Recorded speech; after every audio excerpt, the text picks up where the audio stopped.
Although technology vis-a-vis the internet has transformed and improved the standard of living in the society, we cannot rule out the fact that it has also been hijacked by some unscrupulous element to perpetrate evil. It is against this backdrop that I welcome you to yet another exciting time on Let's Talk. I am Olujoke Mosaku, and Honorable Kehinde Odeneye, former member, Federal House of Representatives, is my guest. And I am so excited because we will be discussing cybercrime and social control. Happy viewing. Thank you so much for coming on the show, Honorable. It's indeed a privilege to have you on the show. Thank you for having me. Yes, sir. What is cybercrime and how can it be controlled? Cybercrime can simply be defined as a kind of technological crime perpetrated through internet and other some other social media. And let me quickly say this, that before now, not many people were involved and not many people were aware of cybercrime. But nowadays, it seems it has taken a new dimension, most especially by our youth that are not ready to work.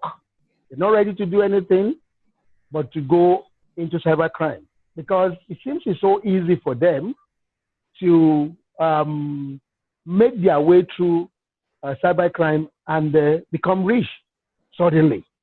And I think that is exactly what the problem is, most especially amongst our youth. Rather than using the knowledge of technology to build a nation, rather than using the technology to make wealth in a clean and legal manner, they have decided to use cybercrime, to use the internet and other avenues of technology to make illicit wealth for themselves.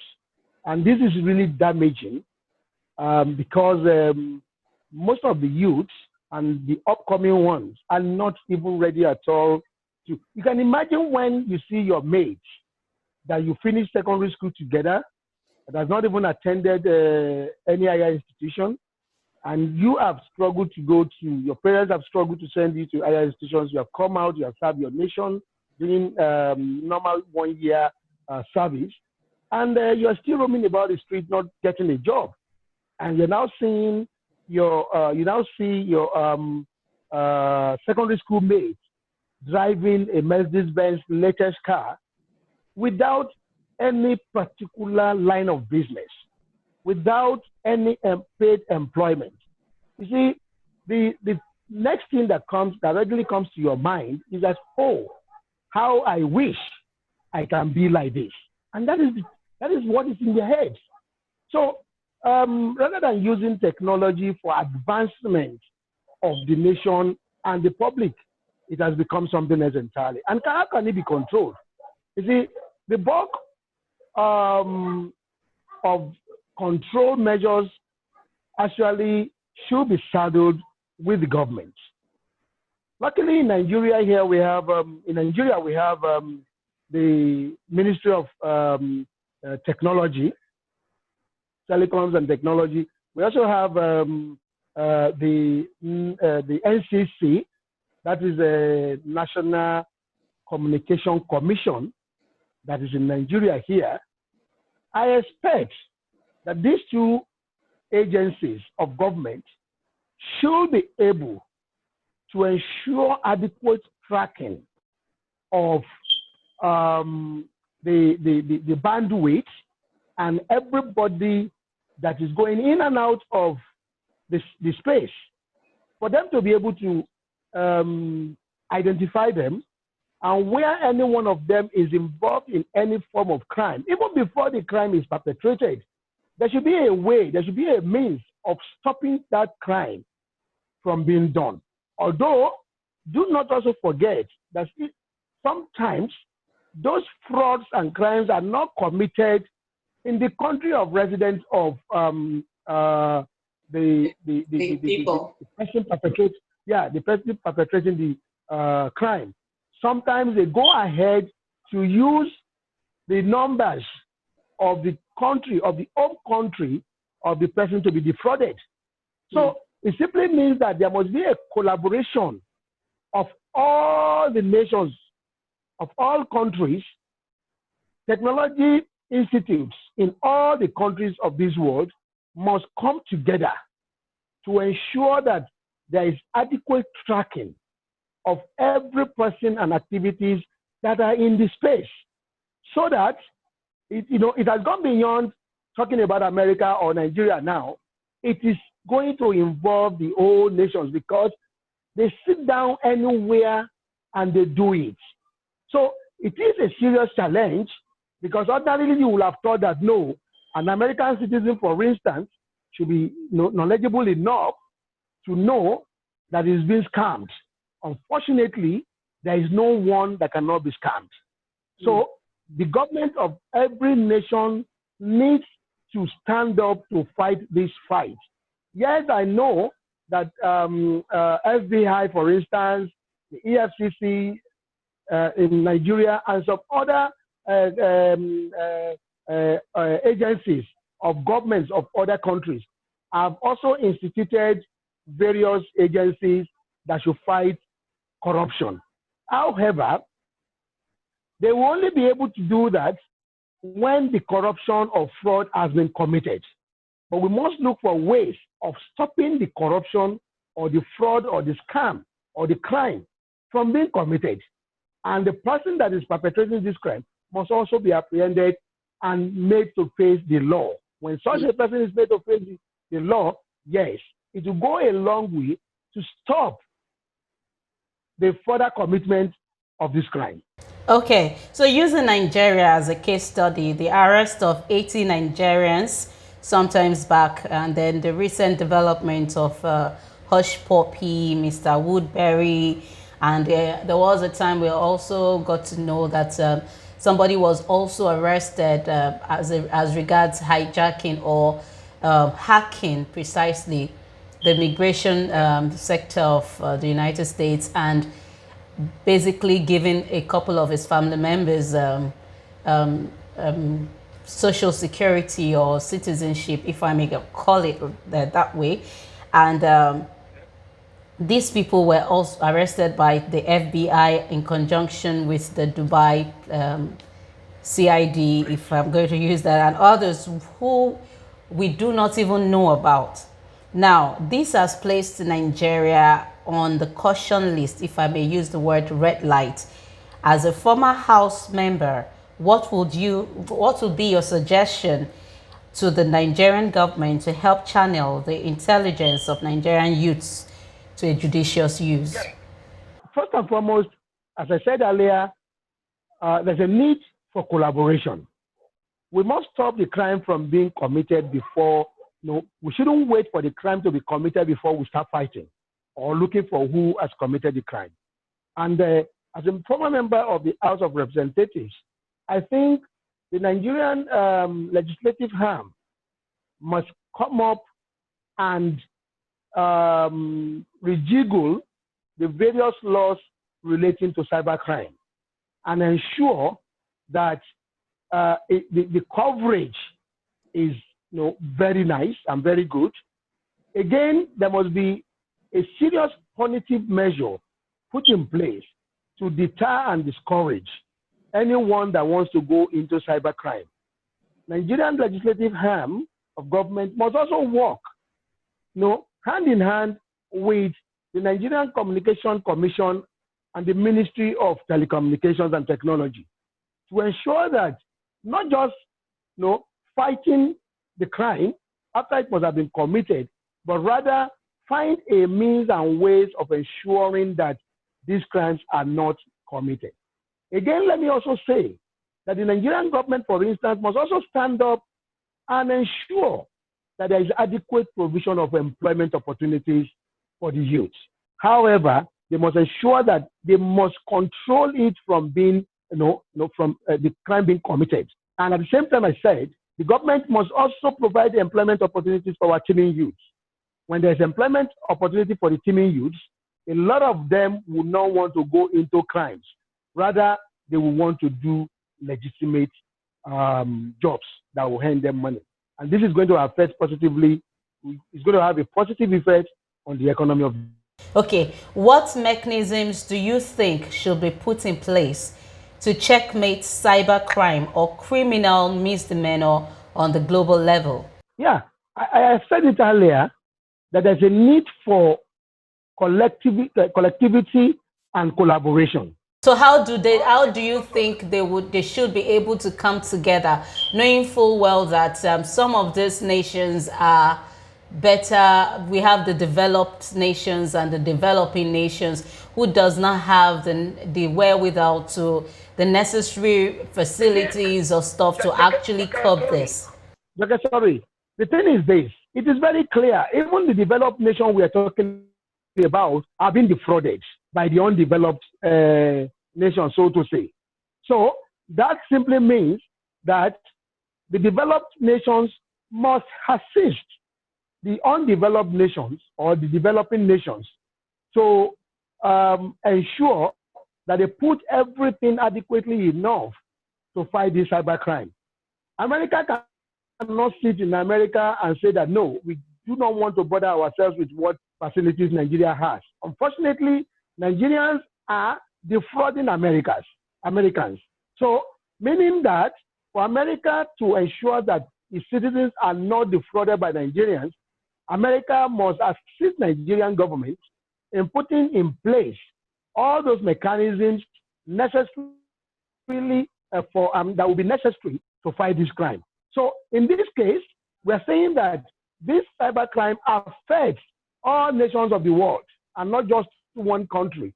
So in that case, there must be a form of assistance to be rendered to developing nations to come up to terms with the developed nations, so that everybody, all hands can be on deck, to fight this particular crime. You see, it is a global crime, and it does not leave any nation out. So, because as new technologies are being brought up for better economic development, these people perpetrating these cyber crimes are also on top of those new crimes, of those new technologies, to ensure that they see what is there and also take advantage of whatever loopholes that are in the technology to benefit themselves. So it does not leave any nation out. All developed and developing nations must all come together. The developed nations must assist the developing ones to ensure that they put everything in place to fight this crime. As I said earlier, if America sits and refuses to assist Nigeria, for instance, do not forget that Americans themselves are being frauded. Americans themselves are some of the ones involved in this. That have been that Nigerians are frauding. So in that case, it means that they must assist Nigerian government to put in place the kind of system that will ensure that anybody that wants to perpetrate the crime is quickly. There must be a kind of prompt, that will prompt both security agencies in the two countries, to the extent that the person that wanted to be defrauded in America, for instance, is being guided, and the one that is attempting to fraud from Nigeria is also stopped and caught. So that is why I said that it is a global menace that requires all agencies of governments of the whole world to come together, assist each other, and at the same time, while assisting each other, they will be able to save their citizens from being defrauded. Oh, thank you so much. All right. Now, for the youth that feels, okay, they want to get the money in a short way, short course, like you mentioned earlier about someone who is not ready to go through the process, the procedure, not ready to stress it out. Just let me make this money once and for all. And for the family that they came out from, and you know, when they start making this money, there are people in their family that they definitely get to share the money with, they get to take care of, or maybe some of them are Christians or some are Muslims in one way or the other, but they are using what they are stealing to actually give as tithes, offering, or help the mosque, rebuild the mosque or something. Now, I know that the society, now looking at the social control, what are the suggestions that you will give to the family, the society, the religious bodies, in order to, when they start seeing signs like this, what would you say they should do to help save our society from going down this line again? Okay. That's a very good question. You see, the whole problem is boiled down to loss of value. We have lost value. And that is a very, very important thing. You see, while growing up as a toddler, there are some things you would do that you can't even do, because mere looking at your parents' eyes, the eyes speak to you that thing you want to do, you must not do. Because when you do such thing, you know the repercussions, you know the implications, and you know what punishment awaits you. Unfortunately, both parents and even the children have lost values. The parents do not have time again for the children, and the children again, because we want to put our children in boarding school, we want to put a lot of monitoring are not being done again. So, we have lost value, we have lost mentoring. Nobody is ready to mentor anybody again. And another problem is that, you see, for instance, not even limited to youth now, you can imagine someone going into government. By the time you get into that government, all your family members, including your friends, including your community, even including your church, expect that, yes, you have gotten into a place where there is wealth. So even when they see you committing crime, they won't say anything. You can imagine when somebody will tell you that he has stolen our money. They will tell you that government money is for the people. So if anybody has gone to go and take government money, yes, he has not stolen. He has only taken a share that belongs to us. So the society itself and families and even church have, one way or the other, encouraged this kind of fraud. Most especially when you now see a youth, when as a father or as a mother or as parents generally, you see your child that has not gotten a gainful employment riding a car without you knowing the source, and you are congratulating that child for buying a car. That alone is an encouragement. And they want to do even more than what he has done. We need to go back to where we were coming from in terms of values. We have lost values. We have, especially in the developing world, we have copied some things wrongly from the developed world. And that is really seriously affecting us here. Even in churches, it is even worse, because some churches, what they are looking for are those rich ones that are able to pay their tithes, are those rich ones that are able to make donations and those sort of things. Nobody cares to see or look or try to know what the sources of income of a particular person that is coming to church to come and donate, what the sources of income is. Nobody cares. All what concerns the church is that, yes, we have a millionaire, a billionaire in our church that is ready to take care of everything we need in this church. Nobody cares. So that alone serves as an encouragement for whoever wants to shine, or wants to be like the person that is making such big donations. They also would now start looking for means and avenues of ensuring that they make that money and come and donate in the church as well. So it is all encompassing. It is a general problem that all hands must be on deck to tackle. The church must be ready to tackle the problems. Before you accept any donation from anybody, you must know the source of income of such a person. You must not just accept donation and be praying for such people that you don't even know. Somebody just come from nowhere and start donating. I have given this to the church. I am building a church building because of this and this. See, you need to do some findings. You may not necessarily ask, you may not be able to ask that person questions as to what is the means of your wealth, but you must be able to go out and make your findings. Not just church alone. Even the mosque are involved. Even communities, even family members. We must try as much as possible to bring back the value. We must also try as much as possible to instill discipline.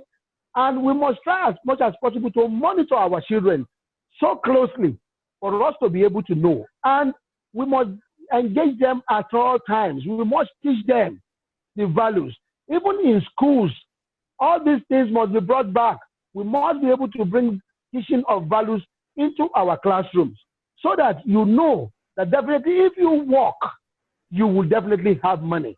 If you do not work, you cannot have money. There must be a means of there must also be compensation for people that have excelled at one point or the other, so that it will encourage those ones that are coming thereafter to see that, oh, if I do more than this, this is what I will also get. So there must be, all of us must come together, the church, the family, the community, and even the government. All of us must come together to ensure that our lost value must be brought back.